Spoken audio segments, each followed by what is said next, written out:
Hello friends, स्वागत है आप सभी का अपने YouTube channel NCERT express study में।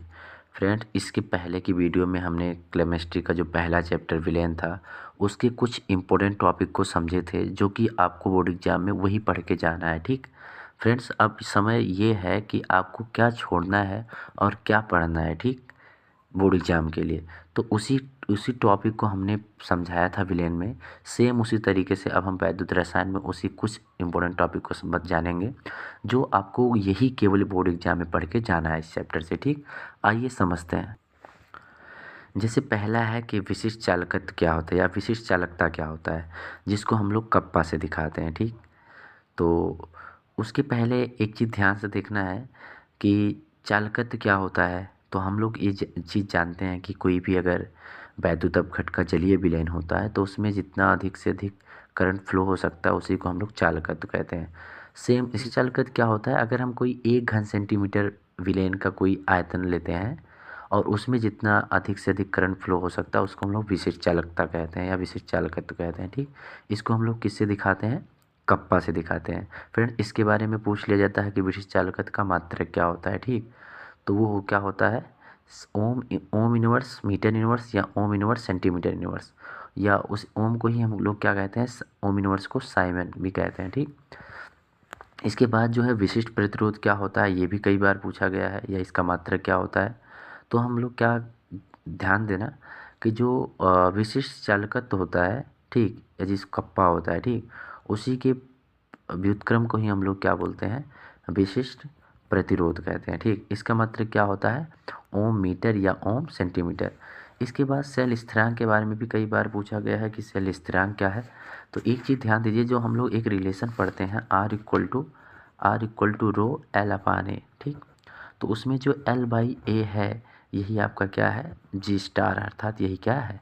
सेल स्थिरांक है। ठीक, तो इसके बारे में भी पूछा गया है। ठीक, तो इसको भी आप देख लीजिएगा। इसके बाद मोलर चालकता है। तो मोलर चालकता को लैम्डा एम से दिखाते हैं। इस क्या है ये? जैसे कोई अगर हम 1 घन सेंटीमीटर आयतन का कोई विलेन लेते हैं और उसमें विद्युत अपघट का अगर कोई 1 मोल खोलते हैं, तब उस विलेन की जो चालकता होती है उसको हम लोग कहते हैं मोलर चालकता। और इसका फार्मूला क्या होता है? Lambda M equal to kappa into 1000 upon C. C क्या है? सांद्रता, जिसको हम लोग मोलरता के नाम से भी जानते हैं। तो ये फार्मूला याद रखिएगा, इस पर भी क्वेश्चन पूछा जाता है। ठीक, इस वीडियो में हम केवल आपको इंपॉर्टेंट टॉपिक बता रहे हैं, लेकिन इसके बाद वाली वीडियो में उसमें हर इन इंपॉर्टेंट टॉपिक से जो क्वेश्चन आपके बोर्ड एग्जाम में पूछे गए हैं या पूछे जाएंगे, ठीक, तो उन्हीं क्वेश्चन को हम कराएंगे। और मैं आपको गारंटी के साथ कह रहा हूँ, इनके बाद जो क्वेश्चन लेके आऊँगा वीडियो, उसके अलावा और आपको कुछ पढ़ने की ज़रूरत नहीं है। 100% गारंटी के साथ कह रहा हूँ।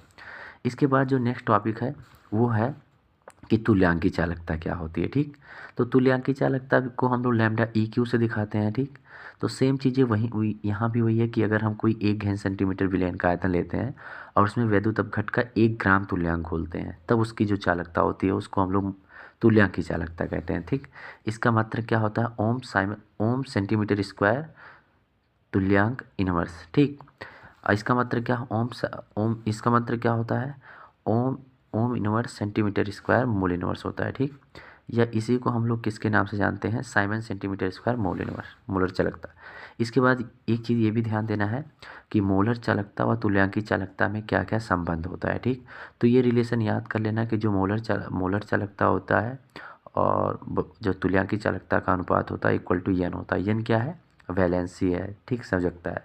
इसके बाद ये भी कई बार पूछा गया कि विशिष्ट चालकत्व पर तन्यता का क्या इफेक्ट पड़ता है। तन्यता का मतलब यही है कि जब हम 1 घन सेंटीमीटर वाला विलयन लेते हैं, ठीक, तो उस आयतन का विलयन लेते हैं तो उसमें उसकी जब तन्यता बढ़ाते हैं, मतलब उस विलयन को जब हम और पतला करते हैं, तो उस चालकत्व पे क्या प्रभाव पड़ता है। तो चालकत्व का मतलब क्या है? किसी विलयन में जो प्रवाहित होने वाला जो करंट है उसी को चालकत्व कहते हैं। तो एक चीज़ ध्यान देना है, जब हम किसी जब हम विशिष्ट चालकत्व में क्या करते कि तन्यता बढ़ाते हैं तो उसके एकांक आयतन में आयनों की संख्या घट जाती है, जिससे विशिष्ट चालकत्व क्या होता है? घट जाता है। ठीक, इसके बाद अगर पूछा जाए कि तुल्यांकी चालकता या मोलर चालकता या चालकत्व पे तनुता का क्या इफेक्ट पड़ता है। तो और इन सभी की अगर हम तनुता बढ़ाते हैं तो तुल्यांक की चालकता बढ़ेगी, मोलर चालकता बढ़ेगी, साथ में चालकता बढ़ेगी, लेकिन जो विशिष्ट चालकत्व होगा वो क्या होगा, घट जाएगा। क्यों घट जाएगा? क्योंकि उसके एकांक आयतन में आयनों की संख्या क्या होती है, घट जाती है। इसके बाद आपके बोर्ड एग्जाम में मैं 100% गारंटी के साथ कह रहा हूँ कि ये क्वेश्चन जरूर आएगा कि कोलराउस का नियम क्या है, ठीक, या इसके अनुप्रयोग लिखिए।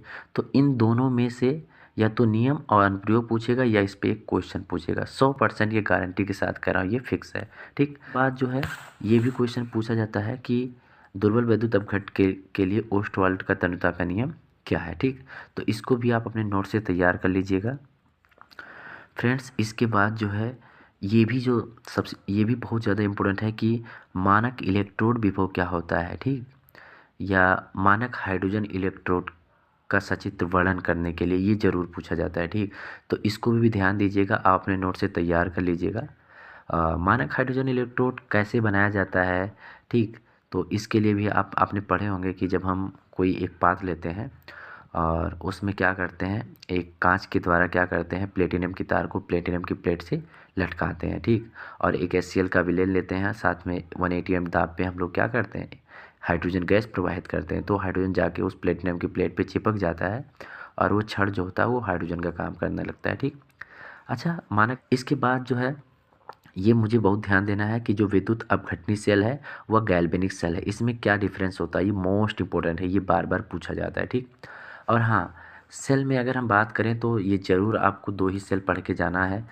और जैसे एक लेड स्टोरेज सेल है जिसको हम लोग सीसा संचायक सेल के नाम से जानते हैं, ठीक। लेड स्टोरेज यानी बैटरी के बारे में पढ़ के जाना है। 100% आपको यही से सीसा संचायक सेल और ईंधन सेल, यही दोनों सेल आपको पढ़ के जाना है। इन्हीं दोनों में से ज़रूर पक्का है, फिक्स है, एक ना एक आएगा, ठीक।